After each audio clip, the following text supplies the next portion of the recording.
Good morning friends, आपका अपना channel SK tutorials में।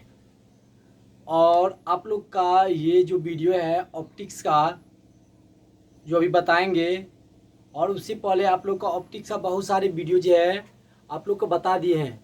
तो आप लोग यदि नहीं देखे हैं तो पहले आप लोग जा कर के देख लेंगे। आप लोग को डिस्क्रिप्शन में भी लिंक दे देंगे, और नहीं तो आप लोग प्ले लिस्ट में सारी वीडियो जो है 1 बाय 1 करके सब अपलोड है, तो आप लोग प्ले लिस्ट में जाके भी देख सकते हैं। ऑप्टिक्स का, चाहे सेमीकंडक्टर फिजिक्स का, इलेक्ट्रोस्टैटिक्स का और मैग्नेटिज्म का। अब ये आपका 4 यूनिट, चौथा यूनिट पढ़ा रहे हैं। 3 यूनिट अभी तक ख़त्म कर दिए हैं। तो आप लोग नहीं देखे हैं तो आप लोग जा करके देख लेंगे। अब अभी जो आप लोग को स्टार्ट करने वाले हैं वो आप लोग का होगा रिफ्रैक्शन। क्या होगा? रिफ्रैक्शन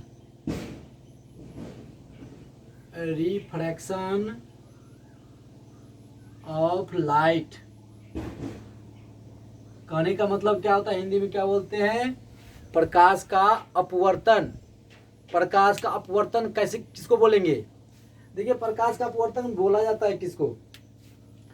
मान लीजिए कि आपका प्रकाश जो है सनलाइट एक मीडियम से जब किसी दूसरे मीडियम में, माने कि आपको जो है लाइट आ रही है और पानी से उसको गुजार रहे हैं, या कांच से गुजार रहे हैं, या डायमंड से गुजार रहे हैं, किसी अदर मीडियम से गुजार रहे हैं, तो क्या होता है कि प्रकाश की चाल में क्या होता है कि चेंजिंग हो जाता है।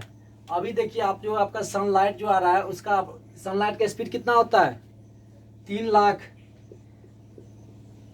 लाख मीटर प्रति सेकेंड। आप लोग को ये मालूम होना चाहिए सनलाइट का स्पीड कितना होता है, 3 लाख मीटर प्रति सेकेंड। लेकिन जब इसी लाइट को क्या करेंगे कि वाटर से गुजार देंगे, तो वाटर से गुजार देंगे तो इसका स्पीड कम हो जाता है, 3-3.25 लाख के आसपास होता है। तो क्या हो गया? इसका स्पीड घट गया। स्पीड क्यों घट गया? तो देखिए, स्पीड जो घट गया तो उसी को बोलेंगे, क्या बोलेंगे? रिफ्रैक्शन। रिफ्रैक्शन के कारण, अपवर्तन के कारण ही क्या हो गया कि सनलाइट जो आ रहा था प्रकाश, उसकी स्पीड घट गया। तो क्या लिखेंगे कि when ray of light incident from one medium to another medium, जब क्या होता है एक मीडियम से दूसरे मीडियम में ट्रेवल करती है। इस तरह से भी बोल सकते हैं कि जब प्रकाश की किरण एक माध्यम से दूसरे माध्यम में जाती है तो उसकी चाल में क्या होता है? परिवर्तन होता है, जिसे क्या कहते हैं? Refraction of light. अब देखेंगे इसकी, जैसे देखिए ये आपका ऊपर वाला मीडियम मान लीजिए आपका रेयर क्या बोलते हैं, और ये डेंसर इसको क्या बोलते हैं हिंदी में? विरल। बिल्कुल विरल माध्यम से जब सघन माध्यम में, आप लोग 10th में इतना पढ़ के आए हैं कि जब प्रकाश की किरण क्या होती है, जब विरल माध्यम से सघन माध्यम में जाती है तो अभिलंब की ओर मुड़ जाती है। तो अभिलंब की ओर क्यों मुड़ गई? ये तो आपको जिस तरह से ये आ रहा था तो इस तरह से चल जाना चाहिए था, लेकिन मुड़ गया क्यों? तो मुड़ने का कारण किसका था? यही रिफ्रैक्शन का, यानी यही अपवर्तन जो है, ये अपवर्तन आपको डिस्टरबेंस क्रिएट कर दिया। ये सीधा नहीं जाने दिया, बल्कि ये क्या कर दिया? मुड़ गया। और एक होता है कि जब सघन माध्यम से विरल माध्यम में जाती है तो अभिलंब से दूर भाग जाती है। तो ये जा रहा था इस तरह से, तो इधर क्यों नहीं चला गया और इधर क्यों भाग गया? तो ये भी कारण होता है आपका रिफ्रैक्शन का। और आप लोग प्रैक्टिकल करके देख सकते हैं। आप लोग प्रैक्टिकल करेंगे कैसे, देखिए हम बताते हैं। आप लोग क्या करेंगे, एक बाल्टी पानी लेंगे और उस पानी में क्या करेंगे कि कोई रड डाल देंगे। अब आप लोग उस रड को देखेंगे तो पानी में जो रड है वो रड आपको क्या होगा? टेढ़ा दिखेगा। रड तो आप सीधा डाले हैं, लेकिन आपको देखने में क्या लग रहा है? टेढ़ा लग रहा है। क्यों? ये प्रकाश का अपवर्तन के कारण होता है, रिफ्रैक्शन ऑफ लाइट के कारण होता है। आप रड की जगह आप यानी कि अपने घर का जो बर्तन होता है, बर्तन भी कोई ले सकते हैं, जैसे कलछुल ले लीजिए, चाहे और भी कोई बर्तन जिसमें डंडी तरह हो, लंबा हो, वो अपना पानी में डाल के देखेंगे तो आपको क्या होगा? थोड़ा मुड़ा हुआ दिखेगा, टेढ़ा दिखता है। क्यों? उसका भी कारण यही है, रिफ्रैक्शन ऑफ लाइट। तो अब आप लोग समझ गए होंगे और आप लोग घर में एक बार प्रैक्टिकल करके देखेंगे एक्चुअली में ऐसा होता है कि नहीं। तो आप लोग जब प्रैक्टिकल करके देखेंगे, पानी लेंगे किसी बुकेट में और उसमें कोई रड देंगे, चाहे अपने घर की कलछुल डाल दीजिए, तो देखेंगे तो क्या होगा, आपका टेढ़ा दिखेगा। तो ये आपका रिफ्रैक्शन ऑफ लाइट के कारण होता है। देखिए अब इसका दो लॉ है, लॉ ऑफ रिफ्रैक्शन, प्रकाश के अपवर्तन, law of reflection of light, यानी प्रकाश के अपवर्तन का नियम। देखिए पहला नियम क्या कहता है, पहला नियम कहता है कि इंसिडेंट रे,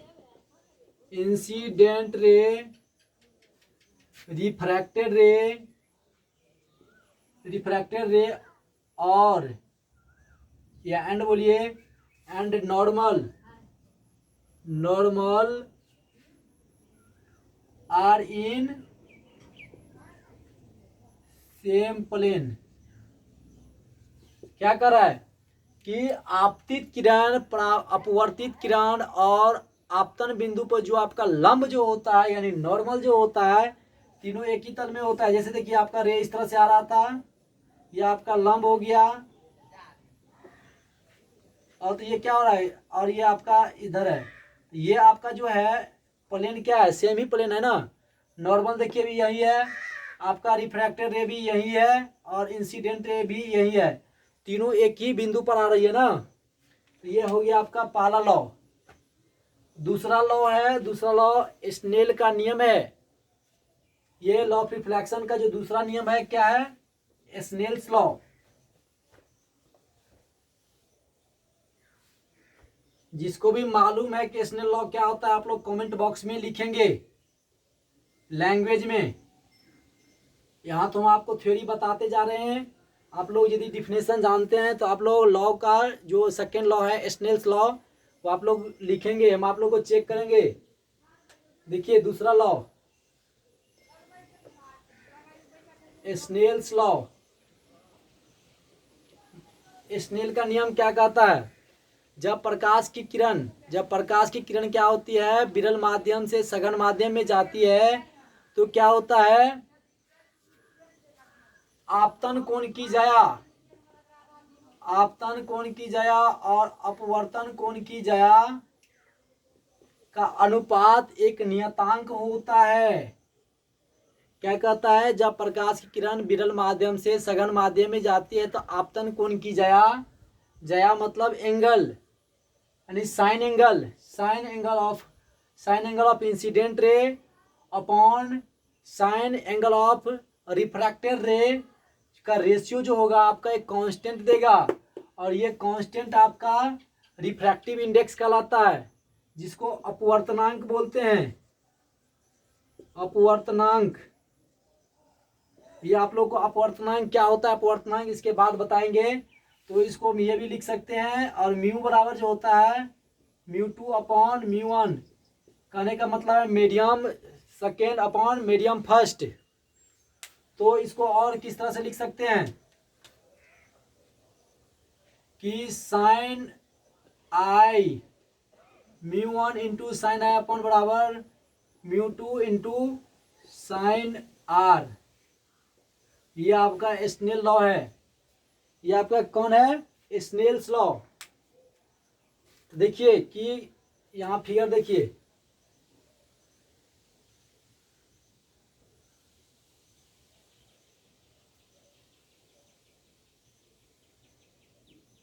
ये एंगल आपका आई, ये एंगल ही आपका आर, ये आपका प्लेन, ये आपका इंसिडेंट रे, ये आपका रिफ्रैक्टेड रे।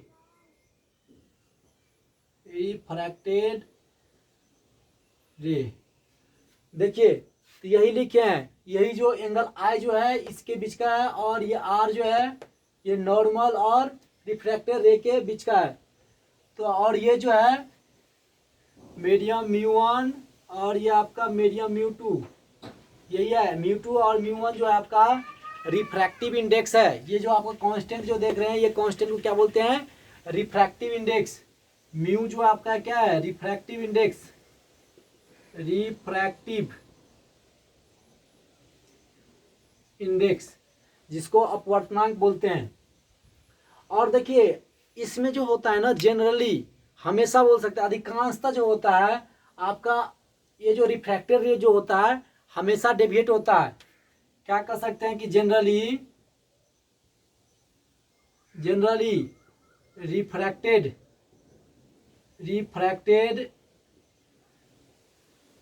रे इज डेविएटेड।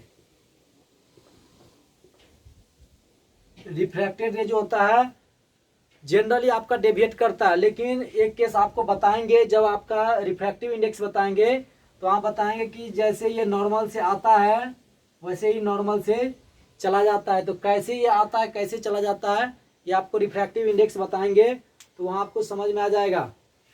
तो आप लोग स्नेल का लॉ समझ गए होंगे। और ये आपका दूसरा लॉ था किसका? रिफ्रैक्शन ऑफ लाइट का।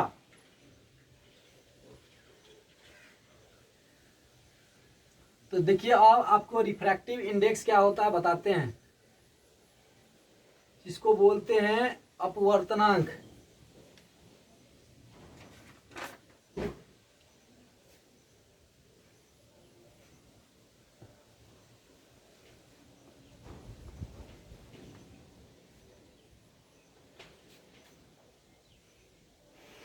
माथा दर्द करने लगता है।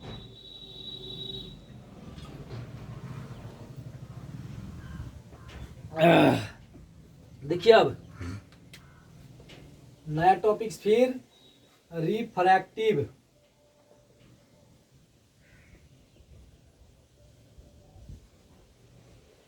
तब ना बोलते हैं आप लोग को वीडियो बनाने में बहुत मेहनत होता है। आप लोग ज़्यादा से ज़्यादा स्टूडेंट लाइव क्लास अटेंड कीजिए। तो आप लोग लाइव क्लास में कभी यानी कि कोई अब्सेंट मारते हैं, कोई अब्सेंट मारते हैं, कंटिन्यू सब स्टूडेंट रहते नहीं है। कोई बोलते हैं बारिश हो रहा है, तो कोई बोल रहे हैं कुछ हो रहा है, कोई मोबाइल चार्ज नहीं है तो मोबाइल ये हो गया वो हो गया। हमको ये डबल मेहनत करना पड़ता है यहाँ। देखिए रिफ्रैक्टिव इंडेक्स किसको बोलते हैं? रिफ्रैक्टिव इंडेक्स होता है, ये आपको किसे डिनोट करते हैं? म्यू से। तो म्यू बराबर रिफ्रैक्टिव इंडेक्स कहता है कि प्रकाश की चाल और किसी भी मीडियम की, कोई भी मीडियम होगा उसकी चाल के अनुपात को रिफ्रैक्टिव इंडेक्स बोलते हैं। सी क्या है? Speed of light in vacuum, vacuum upon कोई भी अदर जो होगा आपका क्या हो जाएगा? मीडियम हो जाएगा। Speed of light, speed of light in medium. कहने का मतलब क्या हो गया? यानी कि प्रकाश की चाल, सॉरी प्रकाश की स्पीड किसमें? वैक्यूम में। वैक्यूम को हिंदी में क्या बोलते हैं? निर्वात। और speed of light in medium, किसी भी माध्यम में जो प्रकाश की अपनी जो स्पीड होंगे उसके अनुपात को रिफ्रैक्टिव इंडेक्स बोलते हैं। ये आपके लिए इम्पोर्टेंट है, आप लोग के सेमेस्टर के एग्जाम में ये आ सकता है। तो आप लोग समझ गए होंगे कि रिफ्रैक्टिव इंडेक्स क्या होता है। देखिए और रिफ्रैक्टिव इंडेक्स में एक आपको समझना है कि इम्पोर्टेंट कि आखिर रिफ्रैक्टिव इंडेक्स हमको पढ़ने की जरूरत क्यों पड़ा। देखिए रिफ्रैक्टिव इंडेक्स पढ़ने की जरूरत इसलिए पड़ा क्यों, हम लोग देखते हैं कि जो प्रकाश की चाल जो होती है जब निर्वात से किसी भी दूसरे मीडियम में जाती है तो क्या हो जाता है कि स्पीड घट जाती है, बढ़ जाती है। क्यों ऐसा होता है? तो इसलिए हम लोग को यहाँ रिफ्रैक्टिव इंडेक्स पढ़ना पड़ा। तो रिफ्रैक्टिव इंडेक्स तो जनरली जो होता है आपको ये बताता है कि किसी भी मीडियम जो है, कोई भी मीडियम प्रकाश की जो आपको वैक्यूम जो स्पीड था उसके स्पीड को कितना आपको चेंज कर दे रहा है, कितना परिवर्तन कर दे रहा है, यही आपको रिफ्रैक्टिव इंडेक्स बताता है। क्या बोले हैं कि रिफ्रैक्टिव इंडेक्स आपको यह बताता है कि किसी भी मीडियम का कि कितनी उसकी जो क्षमता है, कितनी उसकी अपनी ताकत है, जो प्रकाश की जो वैक्यूम में स्पीड था उस स्पीड को कम कर देना, वही आपको रिफ्रैक्टिव इंडेक्स बताता है। अब आप लोग देखिए कि विभिन्न पॉइंट पर लेकर देखते हैं, जब आपको एंगल जब चेंज करेंगे तब क्या होगा। जब आप एंगल चेंज करेंगे, अब आप लोग स्नेल का लॉ जानते हैं। स्नेल लॉ क्या कहता है, μ1 इंटू साइन आई बराबर μ2 इंटू साइन आर। ये आप लोग स्नेल का लॉ जानते हैं। अब देखिए पहला पॉइंट लेकर चलते हैं। जब आपका इंसिडेंट जो एंगल बन रहा था, यही है ना, ये एंगल इंसिडेंस एंगल मतलब आपतन कोण। ये जब आपका आपतन कोण जो है आय हो जाएगा तो परावर्तन कोण अपवर्तन कोण कैसा होगा। तो देखिए यहाँ आई का वैल्यू बैठाइए। जब आई का वैल्यू यहाँ जब 0 बैठाएंगे तो क्या होगा, आपका μ1 इंटू साइन 0 बराबर μ2 इंटू साइन आर। तो देखिए ये आपका वैल्यू 0 बराबर μ2 इंटू साइन आर, ये होगा कि नहीं बताइए आप लोग। तो बताइए साइन आर बराबर क्या लिख सकते हैं। साइन आर बराबर 0 लिखेंगे, ये म्यू इस साइड चल जाएगा। आर बराबर क्या होगा, साइन इनवर्स 0 डिग्री। ये इनवर्स कैसे आया, जो 12th करके आए होंगे उनको तो कोई दिक्कत नहीं होगा। जो 10th करके आए हैं उनके लिए देखिए कि यदि हम एंगल आर हमको निकालना है तो ये जो इधर का जो अभी पार्ट रहेगा, sine cos tan cot cosec कुछ भी रहे सेक, तो ये इस साइड यदि आएगा, राइट साइड आता है तो इन्वर्स में हो जाता है, इसको इन्वर्स बोलते हैं। इस तरह से हो जाएगा। तो साइन इन्वर्स 0 का वैल्यू क्या हो जाएगा, आपका 0 डिग्री हो जाएगा। तो आर बराबर क्या लिखेंगे 0। तो कहने का मतलब हुआ कि यदि आपका आपतन कोण 0 डिग्री तो अपवर्तन कोण भी आपका क्या हो जाएगा 0 डिग्री। तो कहने का मतलब है कि जैसे आपका रे आएगा वैसे आपका रे क्या हो जाएगा, रिटर्न हो जाएगा। एक ही केस ऐसा होता है जिसमें क्या होता है कि आपका रे आता है और जाता है। और आप लोग को बताए थे कि हमेशा जो होता है अधिकांशतः जनरली जो होता है आपका रिफ्रैक्टेड रे क्या करता है, डिविएट करता है। अब दूसरा केस लेकर चलिए।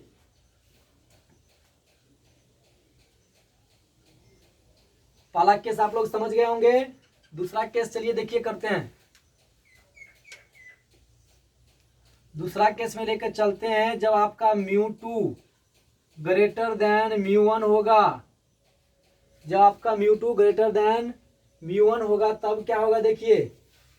तो बताइए आपका यदि ये वैल्यू आपको बड़ा हो जाएगा इस वैल्यू से, और यहाँ इस साइड के जितना वैल्यू होना चाहिए उतना ही वैल्यू इस साइड भी होना चाहिए। आपका इस साइड का वैल्यू बड़ा हो गया तो ये वाला वैल्यू क्या होना चाहिए, कम होना चाहिए। और ये वाला वैल्यू आपका कम हुआ है तो ये वाला वैल्यू क्या होना चाहिए, बड़ा होना चाहिए। तो कहने का मतलब ये जो होगा साइन आई जो हो जाएगा बड़ा हो जाएगा किससे, साइन आर से। तो बताइए साइन आई का वैल्यू बड़ा कब होगा, जब आपका एंगल बड़ा हो जाएगा इसके एंगल से। हम लोग जानते हैं कि साइन का वैल्यू जो होता है 0 डिग्री से 90 डिग्री तक जाता है तो क्या होता है, वैल्यू बढ़ता है। यहाँ एंगल जो लेंगे आई क्या लेंगे, आर से बड़ा लेंगे। देखिए इस केस में कैसे होगा, इस केस में आपका इस तरह से हो जाएगा कि आपका रे इस तरह से आया, ये आपका आई, ये क्या होता है कि इस तरह से मुड़ जाता है, ये आपका आर। तो तभी देखिए यहाँ से कहने का मतलब क्या होगा कि जब आपका रे जो होगा रेयर मीडियम से यानी विरल माध्यम से जब सघन माध्यम में आती है तो अभिलंब की ओर मुड़ जाती है। देखिए ये अभिलंब की तरफ मुड़ गया इधर, जबकि इसको इधर चल जाना चाहिए था, जबकि इसको इधर चल जाना चाहिए था, तभी ना आपका ये एंगल सेम होता। यहाँ आपका आर जो है, आर क्या हो गया, ऐसे छोटा हो गया ना, ये अभिलंब की ओर मुड़ गया। तो ये देखिए ये आपका दूसरा केस था। तीसरा केस देखिए, ये आप लोग स्क्रीनशॉट ले लेंगे जिसके पास नोट्स नहीं है, और जिसको भी नोट्स लेना है टेलीग्राम पे ज्वाइन हो जाएंगे, डिस्क्रिप्शन लिस्ट में टेलीग्राम का लिंक दे देंगे। अब तीसरा केस देखिए, तीसरा केस में कहता है कि जब आप μ1 बड़ा ले लेंगे μ2 से। अब क्या ले रहे हैं कि μ1 यानी कि refractive index of medium first का ले रहे हैं मीडियम 2 से ज़्यादा। तो बताइए अब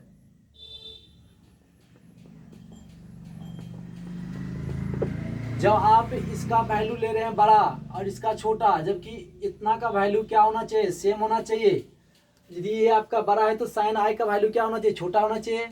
या आपका μ2 छोटा है तो साइन आर का वैल्यू क्या होना चाहिए, बड़ा होना चाहिए। तो कहने का मतलब है कि साइन आई जो होगा आपका छोटा हो जाएगा साइन आर से। तो बताइए साइन आई छोटा कब होगा, जब आई एंगल जब छोटा हो जाएगा आर से, तो आपका क्या होगा, आपका छोटा हो जाएगा। तो यहां से देखिए फिगर, अब कहने का मतलब क्या है कि जब विरल सघन माध्यम से, जब सघन माध्यम से कोई भी रे, मतलब माने कि पानी, मान लीजिए पानी से यदि प्रकाश बाहर निकलेगा तो हवा में, तो ये क्या हो जाएगा, अभिलंब से दूर भाग जाएगा। ये जो होगा आपका क्या है, आपका आर, ये आपका आर क्या हो जाएगा, ये आर हो जाएगा ना, ये आपका आई।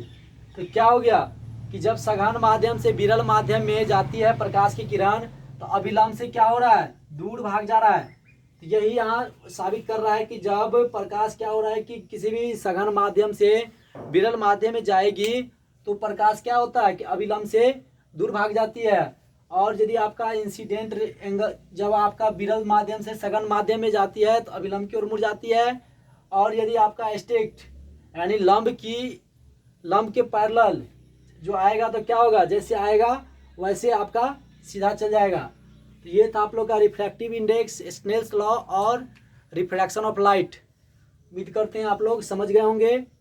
यदि फिर भी आप लोगों को कहीं दिक्कत आई होगी तो आप लोग कमेंट करेंगे, पूरा हेल्प किया जाएगा।